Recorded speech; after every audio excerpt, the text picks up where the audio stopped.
भारत नेपाल सीमा पर तैनात एसएसबी 48वीं वाहिनी के तत्वाधान में एनडीआरएफ की टीम द्वारा युवाओं को बचाव, राहत कार्य व प्राकृतिक आपदाओं से निपटने के लिए प्रशिक्षण दिए जा रहे हैं।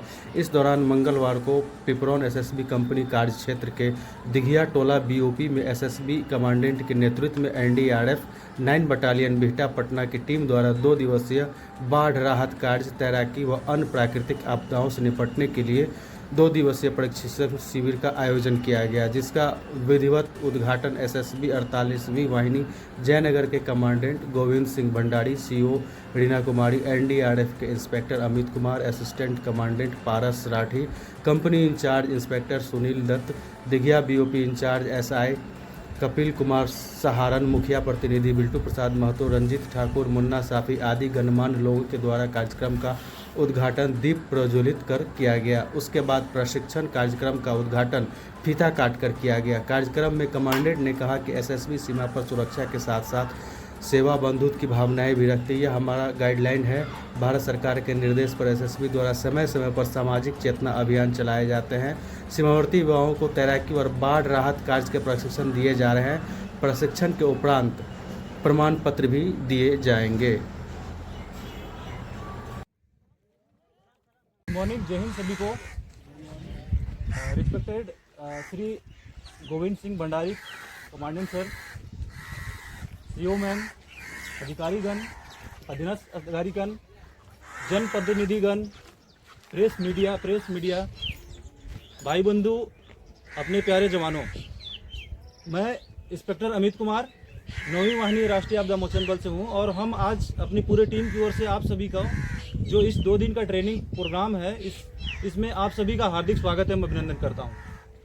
तो जैसा कि हमें यहाँ पे आमंत्रण किया गया है, इनवाइट किया गया है आप सबों को आपदा से संबंधित प्रशिक्षण देने के लिए।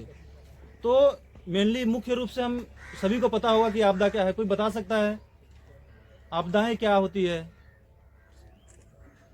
हाँ बताएं प्लीज। आपदाएं जैसा नेचर के प्रकोप से भी होता है, प्राकृतिक प्रभाव से भी होता है, जैसे बाढ़ आना, सूखा आना, आग लगना। हाँ, बहुत अच्छे आपने बताया। तो आपदाएं मेनली मतलब हमारे आसपास में इस पृथ्वी पे कहीं भी किसी भी समय में होने वाली कोई भी ऐसी अप्रिय घटना जिसमें बहुत सारे मानव हो गए, आसपास के एनवायरनमेंट और जनधन की क्षति होती है और उसको हम मतलब जितने जो आपसी जो जनता है और वहाँ पर जो सिविल प्रशासन है उसको कंट्रोल करने में सक्षम हो जाती है। यही आपदाएं हैं। ये होती है मानव निर्मित और प्राकृतिक आपदाएं, जैसे कि आप सभी लोग पूरे बिहार का जो उत्तरी बिहार का जो इलाका है पूरे बाढ़ ग्रसित है। तो जो फ्लड है इसमें मेन काउज है इसमें। तो हम मुख्य रूप से जो बाढ़ है, फ्लड है, इससे संबंधित आप लोगों को 2 दिन का प्रशिक्षण देंगे। आपदा हम सब जानते हैं कि आपदा अचानक आती है। कभी जैसे कि हमारे यहाँ बाढ़ आ जाता है, भूकंप आ जाता है, बहुत तरह का जैसे बारिश होती है तो ओला गिरता है या अचानक इस तरह नहीं, हम लोग के गांव में इससे जान माल और पशु की क्षति होती है ज़्यादा। तो ये यहाँ मेन ये लोग चूँकि ये एनडीआरएफ की टीम है तो वो ज़्यादातर रेस्क्यू करती है। जैसे कि कोई डूब गया या फिर बारिश ज़्यादा आ गई तो कैसे इसका जो कहीं बचाव का मेन पक्ष इन लोगों का ये है। और आप लोग ध्यान से सुनेंगे तो इससे फ़ायदा ये भी है, जैसे हम लोग के यहाँ भी आपदा मित्र करके बहाली होती है और अभी भी हमारे हरलाखी क्षेत्र में लगभग 20 आपदा मित्र हैं जिसको हम लोगों ने रजिस्टर्ड करके रखा है।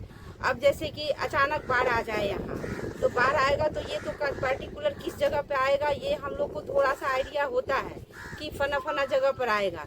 लेकिन कभी कभी क्या होता है कि अचानक बहुत तेज आता है तो वो मुश्किल हो जाता है कहना कि किस क्षेत्र में आएगा, कहाँ आएगा, नहीं आएगा।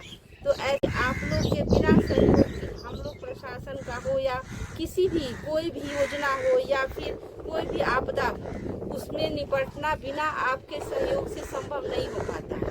आप लोग की अगर भागीदारी जितनी अधिक होती है हम लोग की सफलता जो है उतनी अधिक होती है। कारण है कि आप लोग पूरे चूँकि समाज को आप हमसे ज़्यादा बेहतर जरूर जानते हैं तो आप लोग अगर उसमें ट्रेंड रहेंगे, ऐसे तो आप लोग भी बहुत तरह की बातें बिना ट्रेनिंग किए भी जानते हैं, लेकिन अगर ट्रेंड रहेंगे तो वह कुशलतापूर्वक आप करेंगे और उसमें जो लोगों को बचाने की संभावना होगी, या लगभग अगर हम किसी को 90% बचा सकते हैं तो आपके सहयोग से हम 99% लोगों को बचा पाए। बहुत रेयर केस में ही अगर हम लोग कहें तो 100% भी बचा सकते हैं।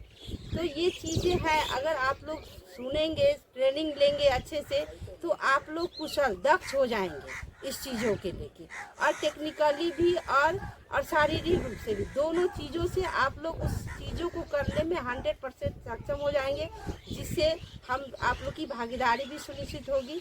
और ये लोग जो सर्टिफिकेट देंगे तो आपको भविष्य में इस चीज़ों को, क्योंकि आप लोग भी है या अगर यहाँ हैं बेरोजगार है तो मौका मिलेगा, एक रोजगार सृजन भी होगा, हम लोग का भी सहयोग होगा। जैसे हम लोग ही आप लोग के में से ही कुछ आपदा मित्र करके निकलेंगे तो भेजेंगे और ट्रेनिंग कराएंगे, तो ये चीज़ें होगा कि एक आप हमारे आपदा बचाव के लिए एक मतलब क्या कि एक कुशल हो जाएंगे, जो हम कभी भी आपका सहयोग लेंगे उसके लिए सरकार हमेशा मानदेय भी तय करती है और ये चीज़ें आते रहती है। तो हम उम्मीद करेंगे कि आप लोग अच्छे से जितना दक्ष हो सकते हैं, जहाँ कहीं कोई कन्फ्यूजन हो लोगों से पूछ सकते हैं, यहाँ ट्रेनर लोग आए हैं, और अब उस भागीदारी को सुनिश्चित कीजिए और अच्छे से अच्छे जानकारी लीजिए और ट्रेंड होइए। Shrimati Reena ma'am, CO Hallaki, fire authority assistant commandant Sunil Garg, हमारे प्यारे पत्रकार बंधुओं, प्रधान जी और प्यारे बच्चों और प्यारे जवानों, हम सबके लिए बड़ी आज खुशी का दिन है, सौभाग्य का दिन है कि आप इतने सारे लोग आज इस जो एक आपदा प्रबंधन का हमने 2 दिन का वर्कशॉप चलाने की योजना बनाई है, उसमें आप लोग शामिल हैं। तो सबसे पहले मैं आप सभी का बहुत बहुत स्वागत करता हूं, हार्दिक अभिनंदन करता हूं। आप अपने उसके पश्चात मैं सीओ मैम का बहुत बहुत आभारी हूं कि मैम ने अपने बिजी शेड्यूल में से, मैम का भी वीसी है, उसमें से समय निकालकर आज यहाँ पर आना स्वीकार किया और हमारे इस आयोजन में एक अपनी गरिमामय उपस्थिति दी। तो मैम के लिए जोरदार तालियां में के साथ स्वागत और अभिनंदन करें। इसके अलावा एनडीआरएफ की टीम जो कि कल रात दिन भर चलकर पटना से 9 बटालियन की जो टीम है वो यहाँ पर पहुँची है, उसके लिए इंस्पेक्टर साहब और उनकी जो एनडीआरएफ टीम है जो कि आप मेन फैकल्टी के रूप में यहाँ आप लोगों को आपदा प्रबंधन के गुण सिखाएंगे, उसके लिए उनका बहुत बहुत हार्दिक स्वागत और अभिनंदन। और हमारे जवान हैं जो कि इस आपदा प्रबंधन में जो अपना सीखेंगे और एज ए ट्रेनिंग यहाँ पर अटेंड करेंगे, उनके लिए भी कि अपना जो है वो अपना समय निकाल के यहाँ पर आए और आने वाले भविष्य के लिए, आने वाले टाइम के लिए जो है इस ट्रेनिंग को अच्छे ढंग से सीखेंगे और अपने तो है ही, अपने परिवार और अपने के लिए तो है ही, अपने ग्रामवासियों के लिए और सीमा क्षेत्र के लोगों के लिए भी एक महत्वपूर्ण जो है कारक सिद्ध होंगे, जिससे कि भविष्य में किसी प्रकार की आपदा क्षेत्र में आती है उसको निपटने में सहायक हो। अधिक न कहते हुए मैं दोबारा से आप सभी का बहुत बहुत हार्दिक स्वागत करता हूं, अभिनंदन करता हूं और धन्यवाद करता हूं कि आप सभी ने अपना जो बिजी समय में से समय निकाला और यहाँ पर अपनी उपस्थिति दी, हमारे इस कार्यक्रम में आप आए और अपनी सहभागिता दी। यही हमारी आपसे लोगों से अपेक्षा थी और यही मैं चाहूँगा भविष्य में भी आप इसी प्रकार से हमारे साथ सहयोग करेंगे और अल्टीमेटली जो है जो हमारा लक्ष्य है देश की सेवा करना, उसमें आप लोग सहयोग करेंगे। पत्रकार बंधु जो कि अपने माध्यम से जो है इस खबर को आगे तक पहुंचाएंगे, हमारे प्रधान जी और ग्रामवासी जो कि इसमें देखकर बहुत कुछ सीखने का मौका मिलेगा, इनका भी बहुत बहुत हार्दिक स्वागत और धन्यवाद।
तैरता हुआ उसको चला है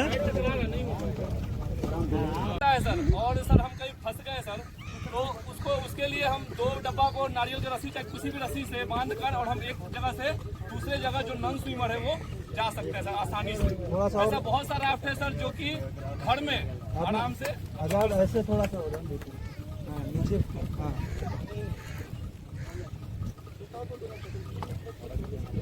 मटके होते हैं, उससे भी आराम से बम्बू 2 बांध के और उसको पैक करके मुंह को आराम से उसमें फ्लोट कर सकता है। 2 लोग आराम से तैर सकते हैं उसको। अगर ऐसे फ्लड का सिचुएशन बाढ़ का आ जाता है तो उसमें अगर एक जगह से दूसरी जगह कैसे जाने हैं उसको आराम से राफ्ट बना के यूज कर सकते हैं। बम्बू हो गया, जो केले का